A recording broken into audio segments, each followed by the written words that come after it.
ఒక నిర్ణయం తీసుకోవడం జరిగింది. వచ్చే పార్లమెంట్ ఎన్నికల్లో బీజేపీ స్వతంత్రంగా 370 సీట్లు, ఎన్డీఏతో కలిపి 400కు చేరుకోవాలనే లక్ష్యంగా ఈరోజు భారతీయ జనతా పార్టీ దేశవ్యాప్తంగా ప్రజల నుంచి వస్తున్నటువంటి స్పందనను దృష్టి పెట్టుకొని ముందుకెళ్తా ఉన్నాం. అందులో భాగంగా తెలంగాణ రాష్ట్రంలో కూడా మెజార్టీ సీట్లు కేంద్ర ప్రభుత్వంలో ఏర్పడబోయేటువంటి నరేంద్ర మోడీ గారి సారథ్యంలోని ప్రభుత్వంలో భాగస్వాములు అయ్యే విధంగా విజయ సంకల్ప యాత్రలు చేపడుతున్నాం. దానికి మంచి స్పందన వస్తూ ఉంది.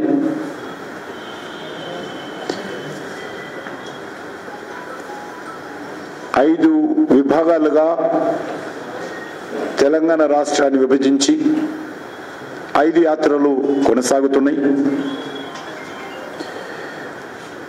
అనేక మంది జిల్లా నాయకులు, రాష్ట్ర నాయకులు, జాతీయ నాయకులు, పార్టీ ఎంపీలు, శాసనసభ్యులు, కేంద్ర మంత్రులు, వివిధ రాష్ట్రాల మంత్రులు, ముఖ్యమంత్రులు అందరూ కూడా అనుకూలమైనటువంటి సమయంలో యాత్రలో పాల్గొంటున్నారు. ప్రజలు చాలా మంది స్వచ్ఛందంగా యాత్రను జయప్రదం చేయడం కోసం ముఖ్యంగా యూత్ వస్తూ ఉన్నారు. గ్రామీణ ప్రాంతాల్లో యాత్రల ద్వారా గత 10 సంవత్సరాలుగా భారతీయ జనతా పార్టీ ప్రభుత్వం అంటే ఆల్మోస్ట్ 9.5 yearsగా చేపట్టినటువంటి అభివృద్ధి కార్యక్రమాలను, తీసుకున్నటువంటి విధానపర విప్లవాత్మక నిర్ణయాలు, సాధించినటువంటి ప్రగతి ప్రజల ముందు పెడతా ఉన్నాం.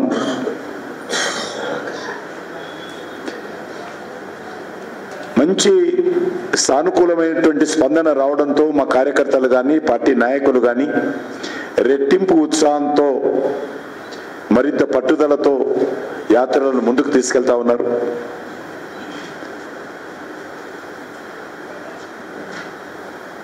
ఇటీవల జరిగినటువంటి జాతీయ మహాసభల్లో వచ్చే 5 సంవత్సరాలకు సంబంధించినటువంటి ఎజెండా కూడా మా పార్టీ ఒక నిర్ణయానికి రావడం జరిగింది.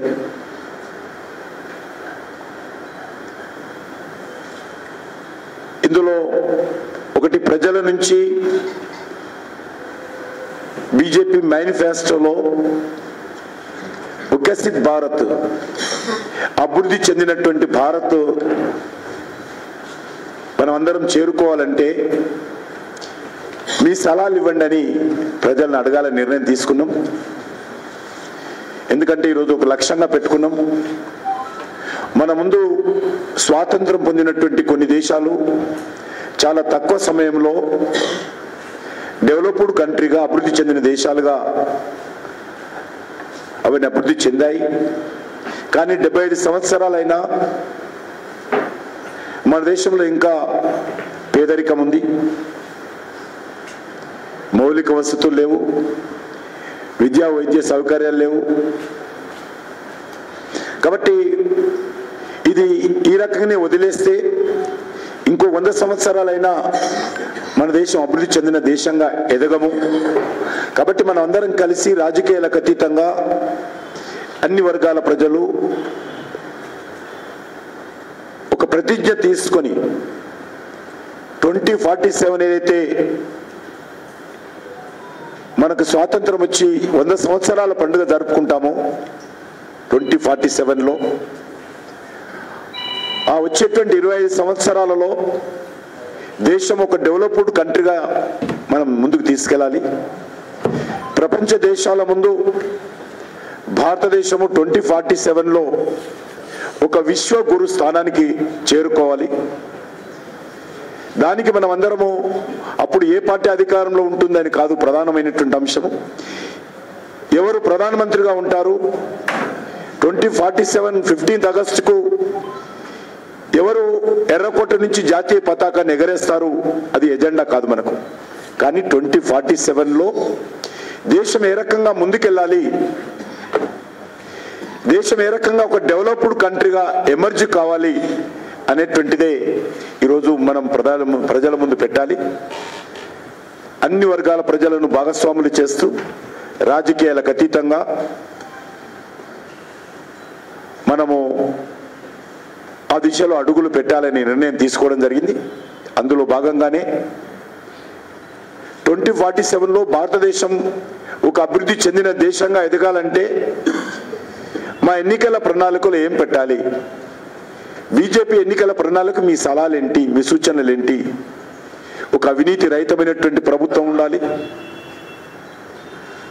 నిస్వార్థంగా సేవ చేసేటువంటి నాయకత్వం ఉండాలి, అన్ని రంగాలలో మౌలిక వసతులతో పాటు విద్యా వైద్య సౌకర్యాలు మెరుగుపరచాలి, ఉపాధి అవకాశాలు అందరికి అందుబాటులో ఉండాలి, ప్రపంచవ్యాప్తంగా పెట్టుబడులకు డెస్టినేషన్ భారతదేశం ఉండాలి, విద్యను అభ్యసించడానికి బెస్ట్ డెస్టినేషన్ భారత్ ఉండాలి ప్రపంచానికి. మనం విదేశాలకు ఉద్యోగాల కోసమో విద్య కోసమో మనం వెళ్ళొద్దు. 2047లో విద్య కోసం కానీ ఉపాధి కోసం కానీ పెట్టుబడుల కోసం కానీ ప్రపంచానికే భారతదేశం డెస్టినేషన్గా ఉండాలి. దానికి సలహాలు దేశ ప్రజల నుంచి తీసుకోవాలని పార్టీ నిర్ణయించింది. అందుకే వచ్చే 25 సంవత్సరాలు ఒక ఎజెండా ఉంటుంది. వచ్చే 5 సంవత్సరాలు కూడా నరేంద్ర మోడీ గారి ప్రభుత్వం అధికారంలో రాబోతుంది కాబట్టి దానికి సంబంధించిన ఎజెండా కూడా కొంతమంది నిర్ణయం తీసుకోవడం జరిగింది. 4 అంశాలు జ్ఞాన్, GYAN, ఈ 4 అక్షరాలతో జ్ఞాన్ అనేటువంటి అక్షరాలతో మా ఎజెండా ఉండబోతుంది.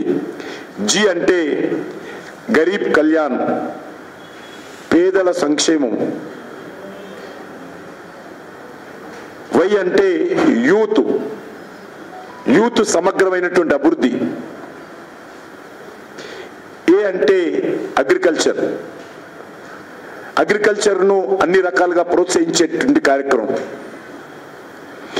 ఏంటంటే నారీ శక్తి, మహిళలను పూర్తిగా వాళ్ళ సాధికారతతో పురుషులతో సమానంగా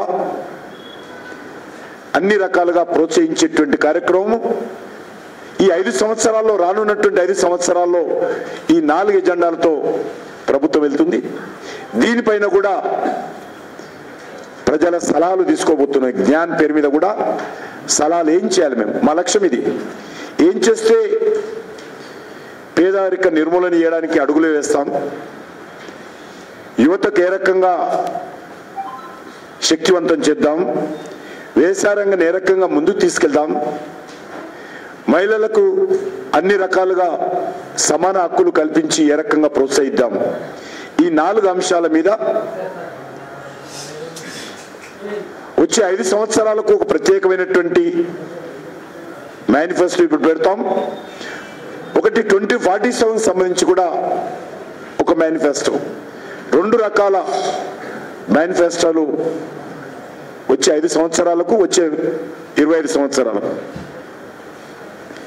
ఈ 5 సంవత్సరాల్లో మా కమిట్మెంట్ ఈ చెప్పినటువంటి 4 వర్గాలకు సంపూర్ణమైనటువంటి సాధికారత కల్పించే దిశలో ఈ వర్గాలకు ముందు తీసుకెళ్తాం.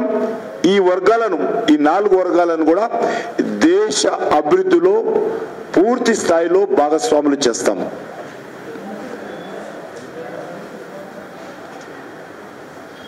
మీకు అందరు తెలుసు, గత 9.5 సంవత్సరాలుగా నరేంద్ర మోడీ గారి నేతృత్వంలో ఏర్పడినటువంటి ప్రభుత్వము అనేక రకాలుగా ప్రజల నుంచి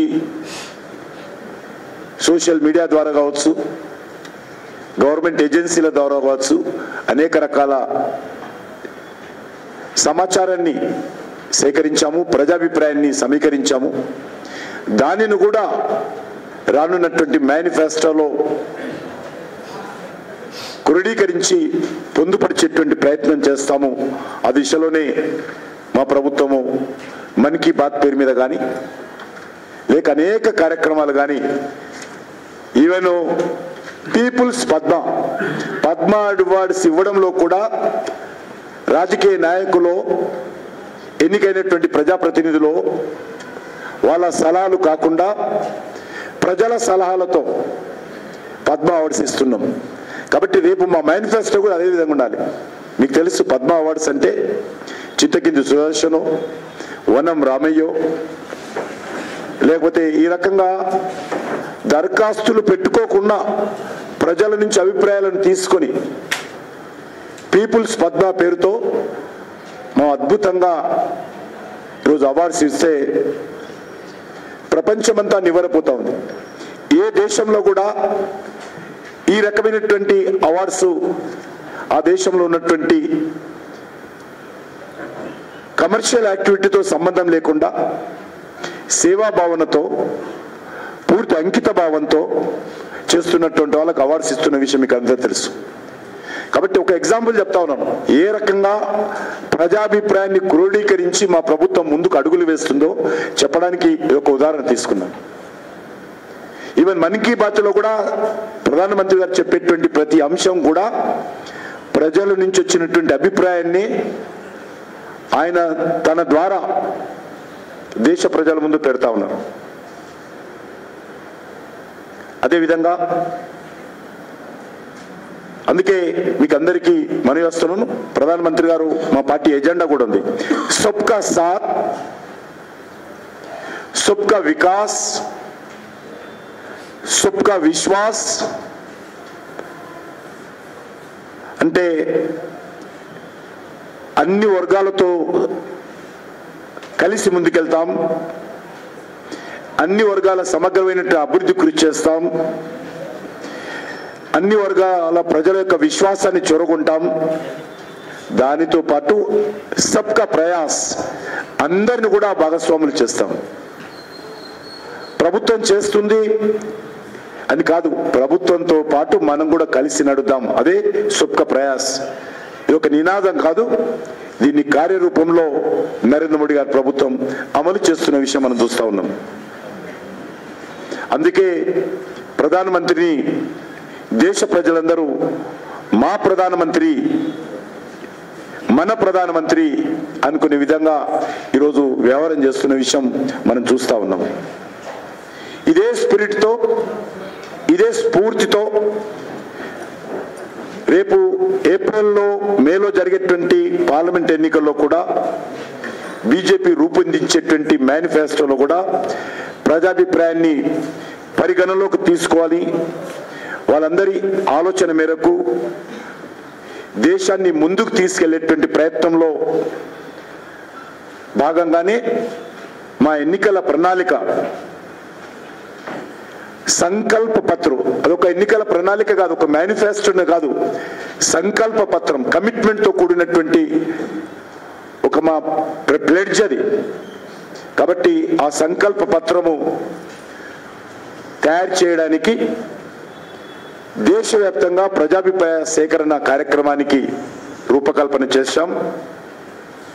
ఈ యొక్క సంకల్ప పత్రం అంటే మేనిఫెస్టోలో పొందుపరచాల్సినటువంటి, ఎన్నికల ప్రణాళికలో పొందుపరచాల్సినటువంటి అంశాలకు సంబంధించి వివిధ వర్గాలు,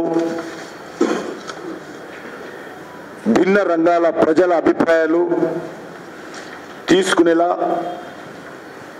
అభివృద్ధి చెందిన భారతానికి మన మోడీ గ్యారంటీ అనే పేరుతో ఈ కార్యక్రమాన్ని ముందుకు తీసుకెళ్లేటువంటి ప్రయత్నం చేస్తా ఉన్నాం. ఇది దేశవ్యాప్తంగా క్రింది స్థాయి వరకు కూడా ఈ అభిప్రాయ సేకరణ కార్యక్రమం కొనసాగిస్తాం.